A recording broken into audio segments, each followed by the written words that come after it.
Shopping raya pakai kasut Larry ni confirm tak sakit kaki weh. Kasut ni kan dia ada 3 point rebound yang menyebabkan kaki atau tumit kaki korang tak sakit bila berjalan jauh atau berjalan lama pakai kasut ni. Kasut ni juga ada antibakteria, jadi bila pakai lama kaki berpeluh pun tak berbau tau. Bahagian tapak dia ada shock absorption, jadi bila kita terpijak benda tajam ke tak sakit.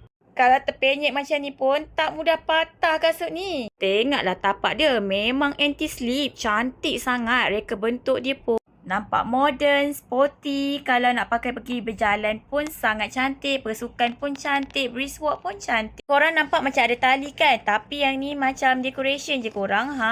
Dia jenis slip on. Korang sarung je, terus ready boleh pergi berjalan shopping raya. So, kalau korang tengah plan nak pergi shopping raya minggu ni, pergi grab kasut ni dulu. Lepas tu bolehlah berjalan 2-3 jam pakai kasut ni. Confirm tak sakit kaki korang.